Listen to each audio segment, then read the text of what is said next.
प्यारे बच्चों, कैसे हैं आप लोग? आज मौसम बहुत अच्छा है। हल्की हल्की पानी की बूंदें गिर रही हैं। बहुत हरा भरा चारों तरफ दिखाई दे रहा है। प्रकृति बहुत खुश है और उसी प्रकृति के बीच में एक कविता लेकर के मैं आपके पास आया हूँ, जिस कविता का नाम है पोएम है अ टाइगर इन द जू। इसके राइटर हैं लेस्ली नॉरिस। इस पोएम के में एक ऐसे टाइगर की तुलना की गई है जो चिड़ियाघर में जो रहता है और दूसरा जंगल में रहता है। दोनों के जीवन में कितना अंतर है, यही कविता चिड़ियाघर से प्रारंभ होकर के जंगल के शेर तक जाती है, जंगल के टाइगर तक जाती है और फिर वही टाइगर चिड़ियाघर में आ जाता है। आइए पोएट की ब्यूटीफुल लाइंस के बीच में एक टाइगर की फीलिंग्स को देखिए, उनकी प्रॉब्लम्स को देखिए और इस पोएम में जिन आर्ट्स का प्रयोग किया गया है, जितने ब्यूटीफुल ढंग से राइमिंग वर्ड्स को सेट किया गया है, फिगर्स ऑफ स्पीच यानी अलंकारों को सेट किया गया है, हम सब लोग बहुत ध्यान से एक एक लाइन पर डिस्कस करेंगे, आपकी समस्याओं को दूर करेंगे। He talks in the vivid steps, the few steps in his case, on pads of velvet quiet in his quiet place. शेर के पैर में कुशन की तरह गद्दे होते हैं, जिससे जब वो चलता है तो आवाज़ नहीं होती है और इससे शिकार करने में उसको आसानी हो जाती है। उन्हीं पैरों पर वो पिंजड़े के अंदर चल रहा है। कोई वॉइस नहीं है कि हम सुन करके जान पाए हाँ टाइगर है, लेकिन उसकी स्ट्रिप्स इतनी चमकीली हैं कि हम दूर से ही हल्की अंधेरे में भी जान जाते हैं कि वो शेर है, टाइगर है। बच्चों, टाइगर के बारे में आप जानते हैं, tiger is the fastest animal on the earth. सबसे तेज़ दौड़ने वाला ये जीव है। हमारे देश का राष्ट्रीय पशु है। इसके बारे में हमें बहुत अच्छी तरीके से इनके स्वभाव के बारे में इस पोएम से सीखना है। तो वो केज के अंदर कुछ कदम चलता है, उसके पैर में, पैर के जो पंजे हैं, पैड्स हैं, क्लॉज यानी पंजे हैं, वो कुशन की तरह बहुत मुलायम हैं, लेकिन उसके अंदर क्रोध है। यहाँ पर क्रोध क्यों है?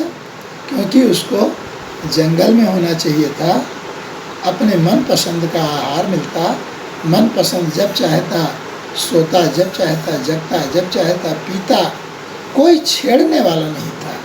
लेकिन चिड़ियाघर में आप जानते हैं कि उसको रेस्ट नहीं मिल पाता, कोई न कोई छेड़ता रहता है, इसलिए उसे क्रोध है। यहाँ पर देखें केस और रेस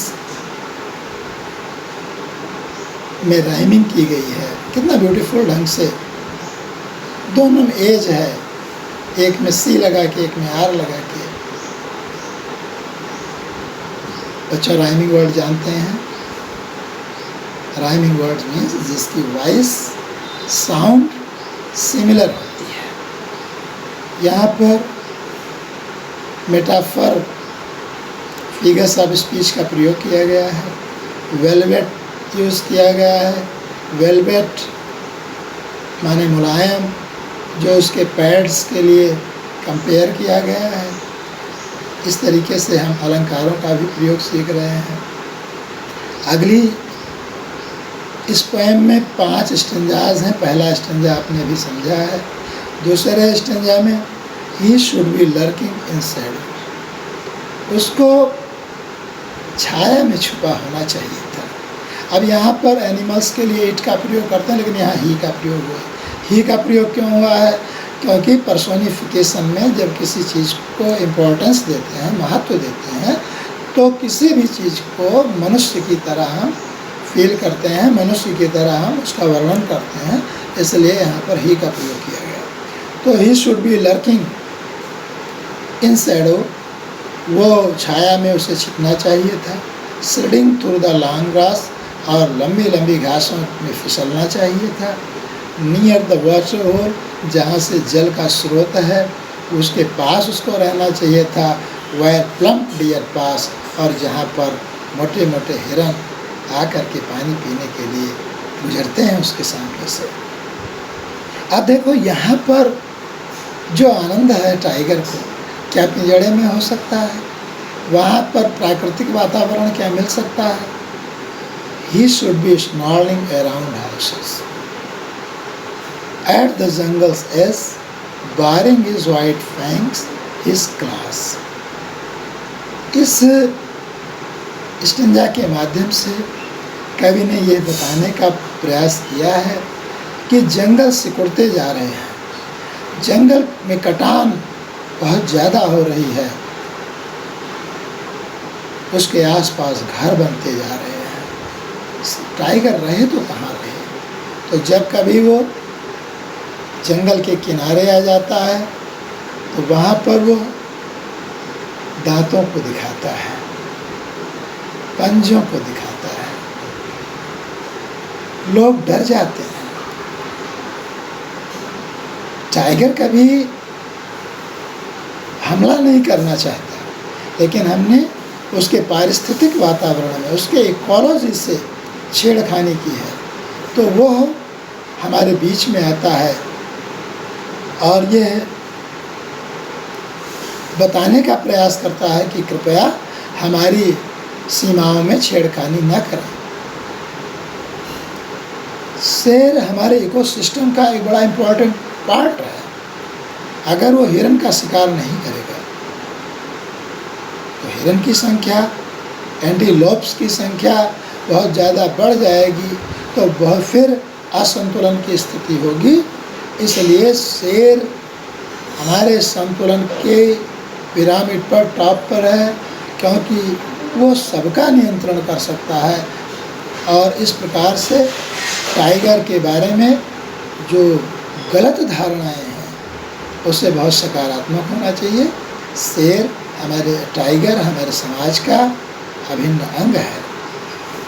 अगले स्टेंजा में but he locked in concrete cell, अभी तक वो टाइगर जंगलों में था, फिर आ गया केस के अंदर। टाइगर क्या, कवि का जो मन है वो पिंजड़े से चला, जंगल में गया, जंगल की स्थितियों के बारे में चर्चा की, पुनः केस के अंदर आया और वहाँ पर टाइगर की क्या स्थिति है उसका वर्णन कर रहा है। But he locked in a concrete cell, और वह एक सीमेंट से बनी कोठरी में बंद हो गया। हिज स्ट्रेंथ बिहाइंड बार, और उसकी जो ताकत है उस सलाखों के पीछे आ गई। Stalking the length of his cage, ignoring visitors, और वह उसी जितना लंबा पिंजड़ा है उसी में वो टहल रहा है, और जो वहाँ के यात्री आते हैं, सैलानी आते हैं, उसको देखने वाले आते हैं, उन पर वो ध्यान नहीं देता, इग्नोर कर देता है, क्योंकि उसकी आदत में हो गया है रोज़ आते आते। वो तो आराम का समय है तब भी लोग उसको बुलाते हैं, आवाज़ करते हैं, इसलिए वो इग्नोर करता है। He hears the last voice at night, अब वो उस दिन के अंतिम प्रहर, अंतिम आवाज़ को सुनता है द पेट्रोलिंग कार। जब विजिटर्स चले जाते हैं तो जो गश्त करने वाली कार आती है उसकी आवाज़ को सुनता है कि अब मैं आराम से रहूँगा, लेकिन सोता नहीं है। Stairs with the brilliant eyes, अपनी चमकदार आँखों से घूरता है, देखता है, टकटकी लगा के देखता है। क्या देखता है?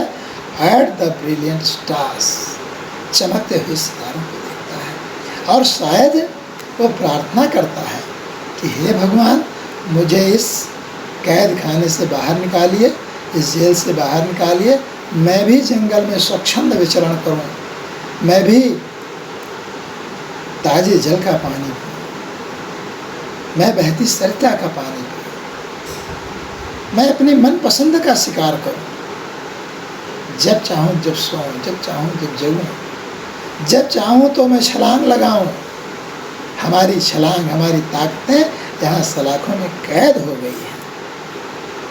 तो बच्चों, मुझे लगता है a tiger in the zoo, Leslie Norris sir की इस पोएम को आप अच्छी तरह समझ पा रहे होंगे। इस पोएम को अच्छी तरह याद कर लें। इसमें कुछ हार्ड वर्ड्स हैं, जैसे विविड है, इसका मतलब क्लियर, पैड्स मीन्स क्वेश्चन यानी गद्दी, रेज एंगर गुस्सा, लर्किंग छिपा हुआ, प्लम अच्छी तरीके से खाया पिया मोटा ताज़ा, स्नालिंग तेज आवाज़ निकालना, बैरिंग तीखा, फैंग्स टीथ, फेरोराइजिंग डर आतंक करना, पेट्रोलिंग गश्त करना। तो हमें लगता है बच्चों आपको ये कविता अच्छी तरीके से समझ में आई होगी। इस कविता में आपको जो एक्सरसाइजेज आपकी किताब में दी गई हैं उनसे आपको पढ़ करके उनको समझना है, उनको करना है। जो समझ में ना आए वो आप कमेंट बॉक्स में जाके कमेंट करेंगे, प्रश्न पूछेंगे और आपका उत्तर वहाँ पर दिया जाएगा। बहुत बहुत शुभकामनाएं। आपका दिन शुभ हो।